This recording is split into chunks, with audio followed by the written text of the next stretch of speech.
Okay, everybody, I'm starting to get real fancy with my background music. We're going to talk today about budgeting. And we've talked about budgeting before. You might not even realize that we've started working on a budget already. So the important part about starting a budget is knowing the pieces of a budget. Income and expenses are the two main things you need to worry about when you're talking about budgeting your money.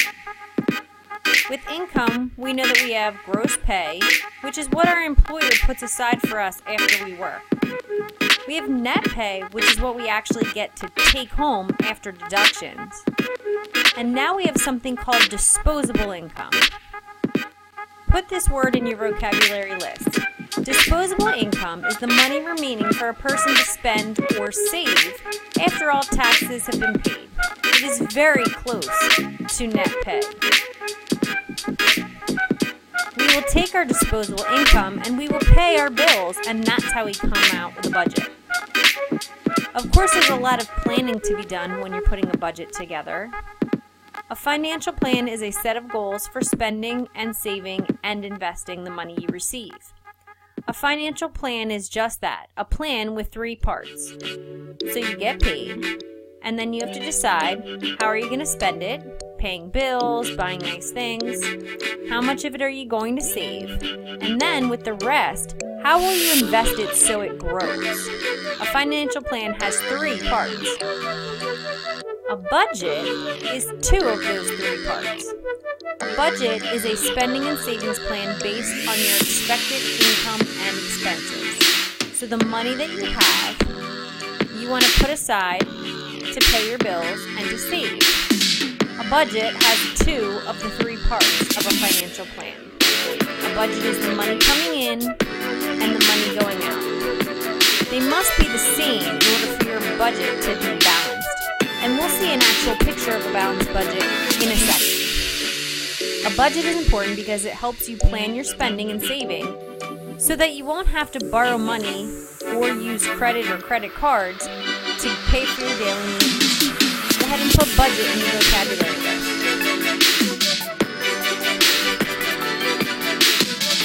Here are the steps that you need to take in order to prepare to create a budget. First, you want to estimate your total income. Income is the money you make from working, or maybe tips, or allowances, or maybe some birthday gifts. Then you want to estimate your expenses. Expenses are all the bills you have to pay to survive.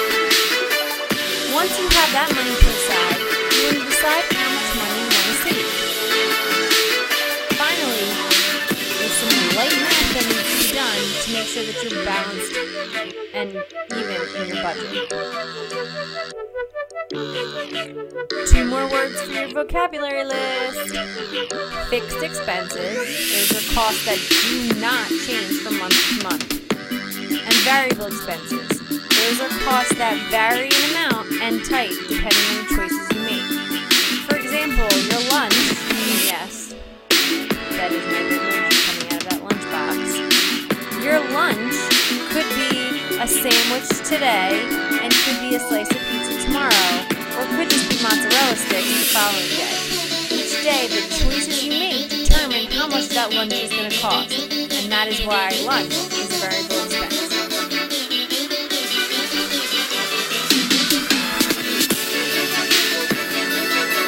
Here's an example of a simple budget.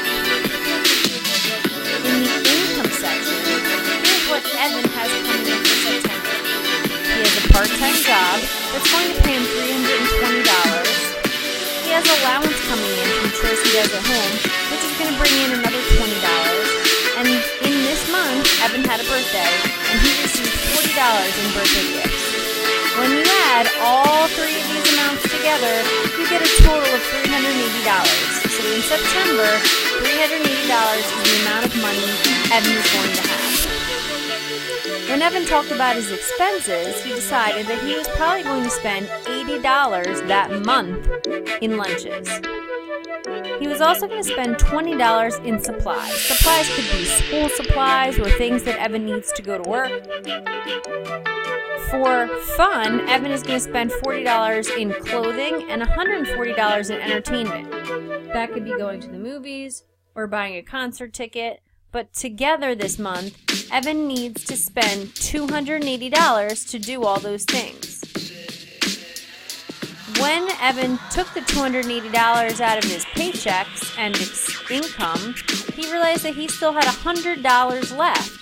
So he decided to put that $100 into his credit union savings account. So, with the total bills that Evan had to pay and the total savings Evan put away, Evan's total expenses, all of the money going out in this column right here, is equal to $380. And that number is the same as the number of money coming in. Here's the income, $380. So going in should be balanced or cancel out what's going out. That is a balanced budget. Here is the copy of the budget that we've been working on in class. We did these awful things in class where we decided how much was coming out in taxes. We all got very emotional. So if I said, here's my monthly gross salary, after all of these deductions, here's what I have in my net pay. What we're going to do today is to now determine how much money is left after we pay our bills. So here are our variable expenses. This is how much money a month we would be paying in food, and we'll put that number in. This is utilities, things like electric or your cable. And here's the expense on clothing. We can enter something below clothing for entertainment in case you are into concerts or going to the movies or just hanging out at the mall. And then the fixed expenses down here, well, these are the ones that shouldn't change. So no matter what, my car payment is the same every month. My mortgage is the same every month. If you decide to rent, your rent should be the same every month. Your cell phone bill should be the same every month. And you should be putting the same amount of money away once a month in savings. So today we are going to go through and fill in these numbers for variable and fixed expenses.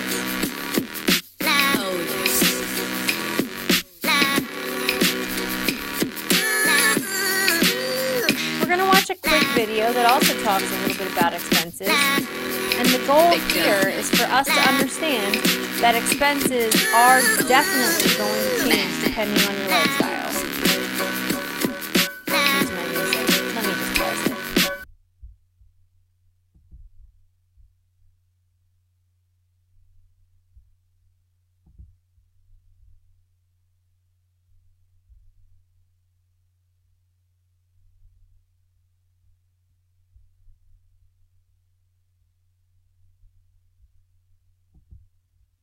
How to set a budget and stick to it.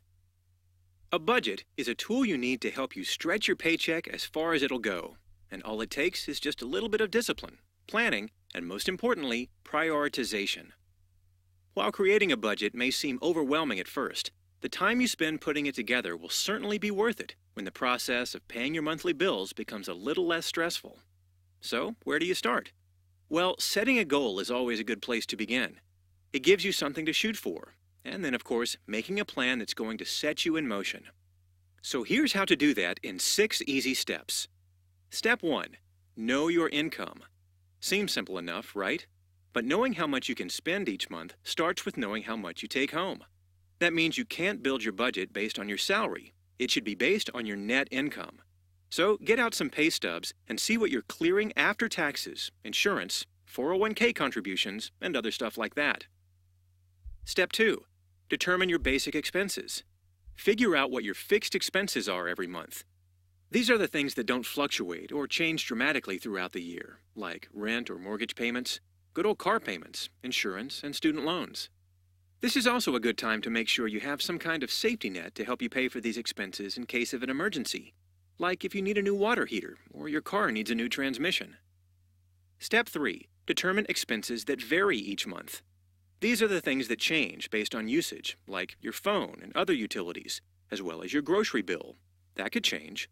You could also add up all those flexible expenses, like clothes, restaurant meals, and entertainment costs. These are the costs that you have control over. Step 4. Determine what's really important.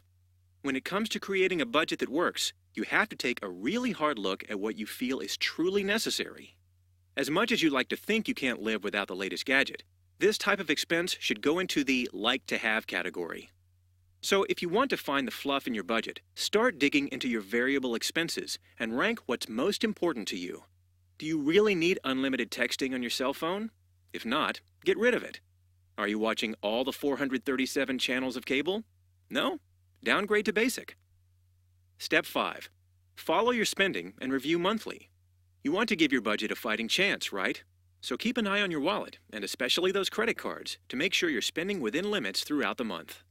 It's easy to forget, right? And even easier for the small things to start adding up, so keep on it. Step 6. Keep track. Find a way that works for you to keep track of your expenses. That can mean the old pen and paper, a spreadsheet, or one of those new fancy fun budgeting apps. A lot of banks have these as part of their online banking. They are easy to find and use, so be sure to look for them. Then you just balance your budget. Keep your income information current and track your actual expenses monthly. After a few months, you'll start to see patterns. Then you can figure out where you can streamline and make adjustments. Now, if you don't want to go it alone, there are some sites all over the internet to help you analyze what you have coming in and what you're spending. All in all, making a budget is a process that will take some time and effort. But put these steps into place, and what you'll get in return is well worth it. Before long, you can have more money for the things you want, in addition to the things you need.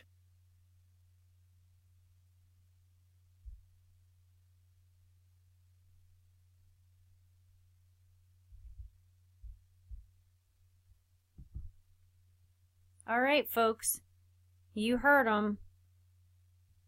Put all of these steps into place to figure out what can you afford. What's coming in, what's going out, and is what's going out all that important? Are there places that we could cut around the edges to save some money in the long run? The last slides of this presentation talk about net worth. Your net worth is like your value. What you own, things that you have paid off, are called assets. So if you bought a big TV, but you're making payments to the company to pay for that TV, then you don't fully own the TV and you can't consider it an asset. But you can consider the amount that you've already paid part of your assets. The debt that you have, the money that you owe to the TV company or to your parents or to your credit card company, those are called liabilities.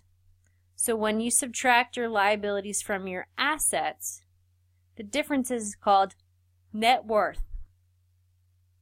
So again, assets is the items of value that you own. Liabilities are the money or debts that you owe to others.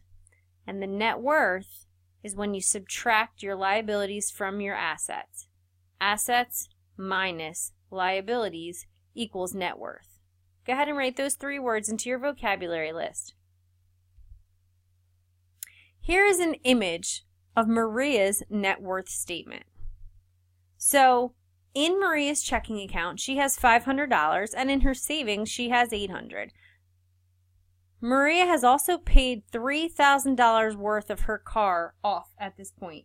She still has a car loan left to finish, but she's paid up to $3,000 so far. She also went through her apartment and figured out all the things that were worth money that she's already paid off and came up with a total of $5,000. So when Maria added all of these assets together, she got a total of $9,300. But that's not Maria's net worth, not yet. This is just her asset total. Over here with the liabilities, here's what Maria owes. She owes $1,800 for her car. She borrowed $100 from her parents, and when you add that up, you get a total of $1,900. Assets minus liabilities, assets minus liabilities equals net worth. Maria's net worth is $7,400. It's not bad. It's just you have to be aware that that debt calculates into what you're worth. So we're going to go and look at some celebrities' net worth to see what they're really worth in the real world. Keeping in mind that whatever number we find isn't just based on what they own, it's based on what they own minus what they owe to other people. At this time, our vocabulary list should be complete, so make sure that you have all of the following words. 1, 2, 3, 4, 5, 6, 7, 8. Now let's go look up some celebrities' net worth.